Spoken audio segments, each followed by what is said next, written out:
That shooting star you wished on was smaller than a grain of sand. Really, most meteors are tinier than a pea. Some are just specks of dust, yet they blaze across the whole sky. Here's why. That speck slams into our atmosphere at incredible speed. We're talking up to 160,000 miles per hour. The air in front of it compresses and superheats. That glow you see isn't the rock burning. It's the air around it catching fire. So the light is bigger than the object. A grain of sand becomes a streak you never forget. Now here's something you can feel. Right now, dust from space is landing on you. Every single day, tons of it drift down. Roughly 40 to 100 tons of space dust daily. Some of it settles in your hair. Some lands on your windowsill. You've literally touched pieces of a comet.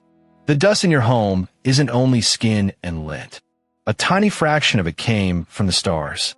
Wipe your shelf, and you might touch space. Here's another one that changes how you look up. The meteors you watch are ancient light makers. That comet debris was shed hundreds of years ago. You're watching leftovers from a comet's old trail. Earth crosses that trail like clockwork every year. That's why meteor showers arrive on the same dates. The Perseids in August. The Geminids in December. You could set your calendar by falling rocks. Speaking of the Perseids, they have a strange source. Their parent comet is named Swift-Tuttle. It's a mountain of ice about 16 miles wide. It won't come near us again until 2126. But you see its crumbs every August night.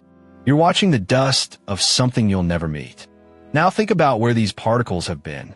Many meteor grains are older than Earth itself.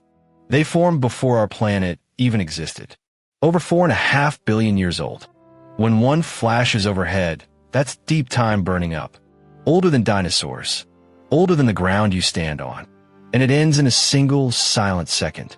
Here's a fact your eyes will love. On a good night, you can see a fireball. A fireball is a meteor brighter than Venus. Some flash brighter than the full moon. They can cast shadows on the ground.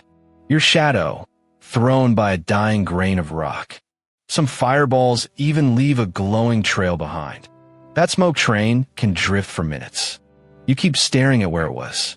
Now let's talk about the sound. Some people say they hear meteors hiss. A soft crackle right as the light appears. But the meteor is 50 miles up. Sound that far away should take minutes to arrive. So how do you hear instantly? Scientists think the meteor sends radio waves. Those waves hit objects near you and vibrate them. Your hair, your glasses, nearby grass and leaves. You're not hearing the sky. You're hearing your own surroundings ring. Here's a timing fact for your next night out. The best meteor viewing is after midnight. Before dawn, you're on Earth's leading edge. That's the side plowing forward through space. It's like the windshield of a moving car. More bugs hit the front, not the back. So more meteors sweep into your dawn sky. Set an alarm for 3 a.m. Sometime. Your patience gets paid in shooting stars. And you don't even need a telescope. Meteors are best seen with plain eyes. A telescope zooms in too tight. You'd miss the streak entirely. Just lie back and let your eyes relax. Give them 20 minutes to adjust to the dark. Suddenly the sky fills with far more stars. Your own eyes become the perfect instrument. Here's one that connects space and your body. Meteor showers and the northern lights share the sky. Both happen high in the same atmosphere. Sometimes you catch green auroras and meteors together. One is charged particles from a sun. The other is dust from a comet. Two different visitors, one glowing show. If you ever stand under both, you'll never forget it. Now for a rare and precious one. Sometimes a meteor survives the fall. When it hits the ground, it's a meteorite. Most burn up completely before landing. But a few make it down intact, and your odds of being hit are almost zero. Only one person in modern history was struck. She survived with just a bruise. So look up freely.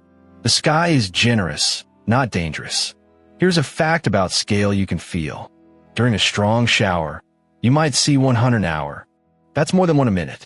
But under city lights, you'll see almost none. Light pollution washes the faint ones away. Drive an hour into the dark countryside. The same sky suddenly comes alive. The stars were always there. Your city just hid them from you. And here's the closing thought to sit with. That wish you made on a shooting star? You wished on a vanishing piece of the early solar system. Something that traveled for billions of years. Just to give you 1 second of light. It never knew you were watching. But you were. And that quiet moment was yours alone. Next clear night, go outside and look up. The show is free and it's ancient.